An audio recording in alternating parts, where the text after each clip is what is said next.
শোনো শোনো শোনো সবে শোনো দিয়া মন, আজ আমি রেঁধেছি নারকেল চিংড়ি করিয়া যতন। তেলটা বেশ ভালোভাবে গরম হয়ে গিয়েছে, পেঁয়াজগুলো দিয়ে নিলাম।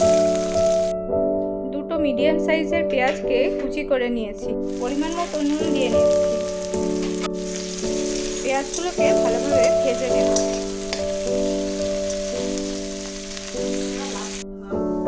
এই চিংড়ি মাছ দিয়েই তৈরি হবে আজ নারকেল চিংড়ি। পেঁয়াজগুলো খুব ভালোভাবে ভাজা হয়ে গিয়েছে, দেখুন আমি চিংড়ি মাছগুলো দিয়ে নিলাম।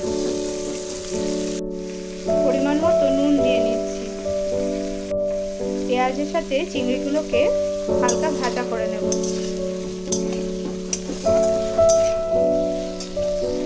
চিংড়িগুলো দেওয়ার সঙ্গে সঙ্গে কি সুন্দর কমলা রং হয়ে গিয়েছে দেখুন।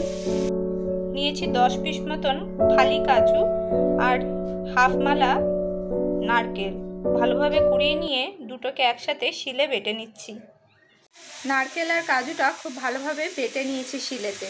শিলনোড়ায় 7টা মতন লঙ্কাও বেটে নিচ্ছি। লঙ্কা বাটা আর কাজু আর নারকেল বাটাটা দিয়ে নিচ্ছি। স্বাদ মতো নুন মিষ্টিটা চেক করে নাড়িয়ে নিচ্ছি একবার।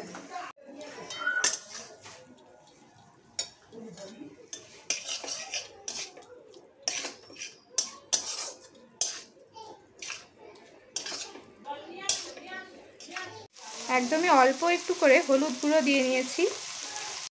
মিষ্টির জন্য আমি ব্যবহার করছি সুগার ফ্রি। ভালো করে নাড়িয়ে নিয়ে সব কিছু মিশিয়ে নিচ্ছি।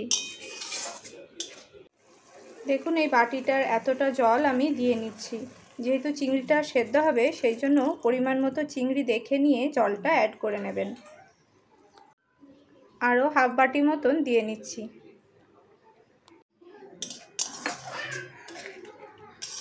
সব কিছুকে ভালোভাবে মিশিয়ে নিয়ে ওপর থেকে 2 পালা মতন সর্ষের তেল দিয়ে নিচ্ছি।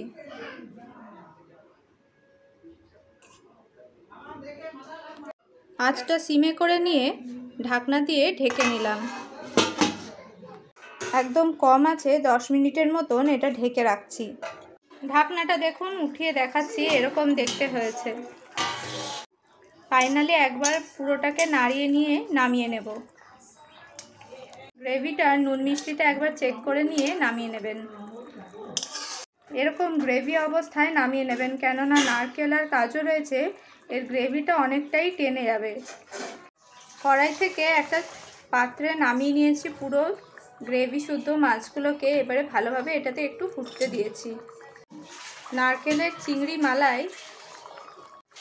মাছের মালাইকারি তো খেয়েছেন, একবার এইরকমভাবে নারকেল চিংড়ি বানিয়ে দেখুন। কথা দিলাম বাড়ির সকলের খুব ভালো লাগবে।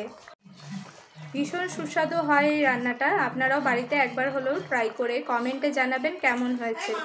এই নারকেল চিংড়িটা আপনারা ভাত, রুটি, পরোটা সবের সাথেই সার্ভ করতে পারবেন। নারকেল চিংড়ি একবারে রেডি হয়ে গিয়েছে। রেসিপিটি ভালো লাগলে পাশে থাকা বেল আইকনটিতে প্রেস করে আমাদের চ্যানেলটি